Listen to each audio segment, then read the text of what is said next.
இன்று மதுரையில் ஸ்ரீ ராம ஜென்மபூமி தீர்த்த சேஸ்திர அறக்கட்டளை சார்பாக ராம ரத யாத்திரை தொடங்கி வைக்க வருகை தந்த மத்திய கப்பல் மற்றும் சாலை போக்குவரத்து துணை இணை அமைச்சர் திரு வி.கே. சிங் அவர்கள் பத்திரிகையாளர்களை சந்தித்து பேட்டியளித்தார். இன்று ஒரு முக்கியமான நாள். ராமரத யாத்திரையை தொடங்கி வைப்பதில் பெருமை அடைகிறேன்.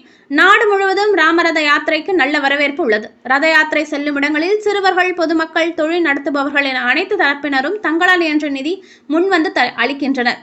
மேலும் ராமர் ஆலயம் கட்டப்படுவது நாடு முழுவதும் உள்ள மக்கள் வரவேற்பு தெரிவித்து வருகின்றனர். ராமர் ஆலயம் கட்டப்படுவதோடு ராமராஜ்யம் உருவாக்கப்படும். தமிழகத்தில் அதிமுக கூட்டணியில் பாஜக இருந்து வருகிறது. சட்டப்பேரவை தேர்தலில் மக்கள் ஆதரவுடன் மீண்டும் ஆட்சி அமைக்கப்படும்.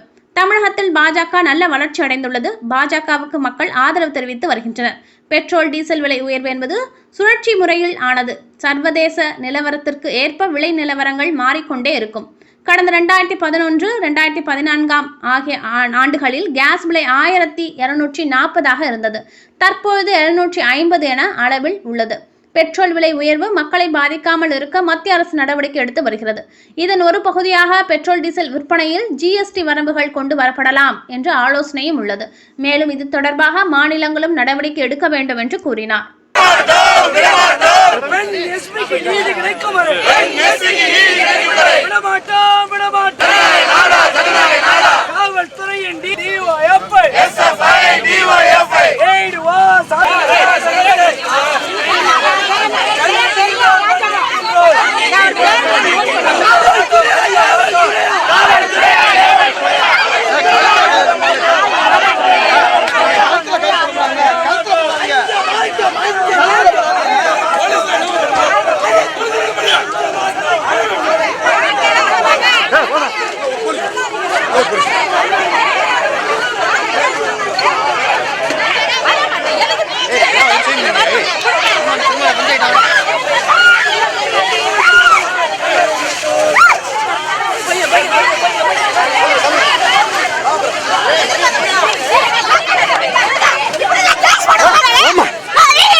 போலீசார்